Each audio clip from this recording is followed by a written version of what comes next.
हसन साहब, आपको हमने ज़हमत भी दी, ठंड में बिठाया भी है, सड़क पे भी आप बैठे हैं, कैसा तज्जिया करेंगे या कैसे कहेंगे आप कि पंजाब की हुकूमत या शहबाज शरीफ साहब की, जो कि गुड गवर्नेंस के एतबार से पिछली हुकूमत में उनकी तारीफें हमेशा की जाती थी, क्या आज भी वैसी ही हुकूमत है जैसी कि पहले थी या कुछ फर्क है? नहीं, देखें, परफॉर्मेंस का ताल्लुक होता है हालात के साथ। इनकी पिछली गवर्नमेंट में ऑब्जेक्टिव कंडीशंस मुख्तलिफ थी, इस बार मुख्तलिफ हैं। जहां तक गुड और बैड गवर्नेंस का ताल्लुक है तो मेरा एक बड़ा पुराना थीसिस है, much before this government came, मैं बहुत देर से पाकिस्तान के इतने ज्यादा और इतने गंभीर मसाइल हैं कि गुड गवर्नेंस जो है इस मुल्क का कुछ नहीं बिगाड़ सकती। एजुकेशन इमरजेंसी से लेके पॉपुलेशन इमरजेंसी तक जी, इस मुल्क में जिस पे जहां हाथ रखें वहां एक सुराख है। यहां गुड गवर्नेंस बिल्कुल एक इररिलेवेंट बात है। यहां क्रिएटिव, एक्सट्रीमली क्रिएटिव गवर्नेंस की जरूरत है।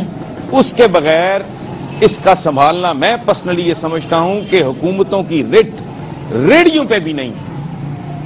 इंक्रोचमेंट है हाईएस्ट लेवल से लेके निचले लेवल तक, प्रेसिडेंट से लेके पटवारी तक, सब कुछ हाथ से निकला हुआ है। अवाम भी किसी की कमांड कंट्रोल में नहीं है।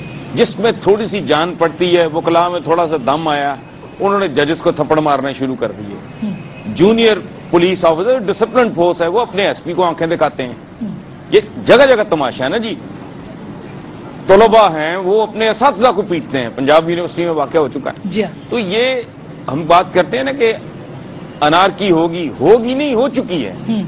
तो इस सूरत हाल में गुड गवर्नेंस वगैरह कमी ढोंगी है, इररिलेवेंट हो गया है ये सवाल। एक्सट्रीमली क्रिएटिव गवर्नेंस, शायद इसका कुछ हल हो सके। तो फिर क्या हसन निसार साहब, अच्छी गवर्नेंस का पैमाना क्या होता है? तालीम मिले, इंसाफ मिले, हुकूक मिले, ये एक अच्छी गवर्नेंस होनी चाहिए। क्या पंजाब की हुकूमत इसके ऊपर पूरे उतर रही है? हम तो पाकिस्तान की हुकूमत से भी मुतमईन नहीं है, पंजाब की हुकूमत ये कर पा रही है? देखें, बात सुने, ये मामला इतना बिगड़ चुका है कि ये मुल्क अब किसी एक आध बंदे या इदारे की बस की बात नहीं रह गया। ये तकलीफ की बात है कि ऊपर से लेके नीचे तक ये लोग आपस में दस्तो गिरेवा हैं। और सच्ची बात है, मैं ये समझता हूं कि हमारी इलीट को यकीन है कि इस मुल्क का मुस्तकबिल तारीख है। So they are not at all serious about anything. कोई सीरियस इशू सवाए इसके पॉइंट स्कोरिंग के, गाली गलोच के, जुगतबाजी के यहां प्रैक्टिकली हो कुछ नहीं रहा। मसाइल का हल ये नहीं है कि कोई एक सूबा क्या करेगा या किसी एक सूबे का हुक्मरान क्या करेगा।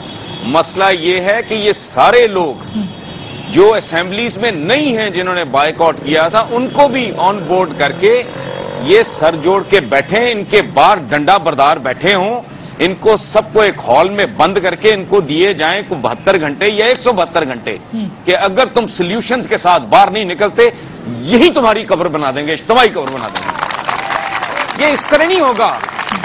बात सुने, आप बड़ी बातें कर रहे हैं, करप्शन है, फलां है। इस मुल्क की बर्बादी के लिए सिर्फ इसकी आबादी काफी है। आप सब कुछ ठीक कर लें इस मुल्क का, अगर आप इसकी the way population is growing, जिस रेट के साथ अंदाजा लगाएं, इसको कह रहे तकरीबन 19 करोड़, जब ये होगी 35 करोड़, तो जरा तसव्वुर करें, इसको फरिश्ते नहीं संभाल सकेंगे। इन कभी सुना है किसी दानिश्वर से, कभी सुना है किसी पॉलिटिशियन से, कभी सुना है किसी मिनिस्टर से, किसी चीफ मिनिस्टर से, किसी प्राइम मिनिस्टर से कि अल्लाह के बंदो ये अकेली पॉपुलेशन बर्बाद करके रख देगी? यहां इश्यू ही नहीं है। यहां चीनी बहुत छोटी, ये पुलिस स्टेट है, ये फलां है, ये टमका है, all these problems can be solve. इसके मेजर इश्यूज हैं। बच्चे जनते जा रहे हैं, उनको संभालने वाला कोई नहीं है। आप जाके देखें, चाइल्ड लेबर कोई पुरसाने हाल नहीं है, बड़े बड़े लफ्ज बोलेंगे, ठीक है। आपकी मस्जिदें जो सिंबल है डिसिप्लिन का, वो इंक्रोचमेंट कर रही हैं। सही, इस शहर में कैमरा लेके निकले कल आप, तो इनके जाती उमरा की मस्जिद, ज़हीम साहब मेरे बैठे हैं, मॉडल टाउन के रिंग रोड की मस्जिद, मुबारक मस्जिद उसका नाम है, सड़क के ऊपर चढ़ी हुई है। ये हाल हो गया है इस मुल्क के डिसिप्लिन का। सही। निसार साहब, आप जवाब दे दीजिए کہ یہ جو سسٹم کی بات کر رہے ہیں یہ شخص ایک آواز نہیں ہے، یہ پورا ایک نظام ہے جو تڑپ رہا ہے اس وقت. کیا کرنا چاہیے، کیا ہونا چاہیے؟ پھر سمینہ خاور صاحبہ کے پاس میں آؤں سمینہ خاور صاحبہ کے پاس آؤں گی. اس کا جواب کون دے گا؟ اس کی زندگی کے 117 دن جیل میں گزرے ہیں، کون جواب دے گا اس کا؟ دیکھیں آسماں، یہ روز کا رونا ہے. آپ تو 100 کتنے ارب روپے کی بات کر رہی ہیں، یہاں تو آدھا ملک کھایا گیا ہے. باقیوں کے بارے میں وہ بریفنگ دے رہے ہیں کہ یہ اس علاقے سے پاکستان ہاتھ دھو بیٹھے گا. 100-200 ارب روپے کی تو حیثیت ہی کوئی نہیں. آپ تو آدھا ملک گوانے کے بعد یہ گفتگو کر رہے ہیں. تو معاملات تو یہ بالکل ٹھیک ہے. میں نے تو پہلے ہی عرض کیا تھا کہ آپ اس ملک کے بدن پہ جہاں ہاتھ رکھیں وہاں چھید ہے، اور اوپر سے نیچے تک. مجھے کہیں ذمہ داری اور میں کچھ نہیں کہتا، ایک فیلنگ ہوتی ہے نا کہ somebody wants to do something، وہ بھی نہیں ہے. اب چونکہ یہ آخری مرحلہ ہے، ہم چونکہ کسی کنکلوژن پہ پہنچنا چاہتے ہیں، ہم کب نعرے چھوڑ کے کام کریں؟ ایک منٹ ٹھہر جائیں. یہ بچی نے بڑی جذباتی بات کی، فٹ پاتھ بھوک مر گئے. دیکھیں بات سنیں، جب تک اس ملک کا مزدور اپنی نمائندگی صنعت کار اور سرمایہ دار کو دے گا، بھوکا مرے گا. جب تک اس ملک کا کسان اپنی نمائندگی جاگیردار کو دے گا وہ ذلیل ہوگا. آپ نے کبھی غور کیا ہے، کوئی آپ کا ریٹائرڈ پروفیسر کبھی سوچ سکتا ہے الیکشن لڑنے کا؟ یہ کون ان کو لے کے آتا ہے؟ جن کے دکھوں کے حوالے سے آپ بات کر رہے ہیں، آپ بڑی ایموشنل بات کر رہی تھیں، ٹھیک ہے.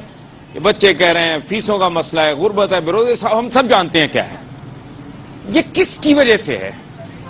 یہ آپ کی وجہ سے ہے، یہ ووٹر کی وجہ سے ہے، جو خود اپنے قاتلوں کو اور دشمنوں کو اپنے کندھوں پہ بٹھا کے ایوانوں تک لاتے ہیں، اس کے بعد چیخیں مارتے ہیں. اپنے جیسے سفید پوش پڑھے لکھے، کل آپ میں سے کوئی پوسٹ گریجویشن کرے گا، وہ تصور بھی کر سکتا ہے، وہ فوج میں جرنیل بن سکتا ہے، وہ ڈاکٹر بن سکتا ہے، انجینئر بن سکتا ہے، سائنٹسٹ بن سکتا ہے، پائلٹ بن سکتا ہے، وہ ایم این اے نہیں بن سکتا. تو اس لانتی نظام سے نجات کے لیے ضروری ہے کہ ان حکمران طبقات سے آپ لوگ نجات حاصل کرنے کا شعور پیدا کریں لوگوں میں. پھر اس کے بعد کیا کریں؟ اس کے بعد کس کو منتخب کریں؟ کچھ چوائسز ہیں. نہیں، پھر جب یہ خود اپنے مسائل حل کر رہے ہوں گے تو پھر تو میں کر رہا ہوں نا جی. میں اگر اپنے گھر کی دیکھ بھال نہیں کرتا تو آئی ایم ریسپانسبل.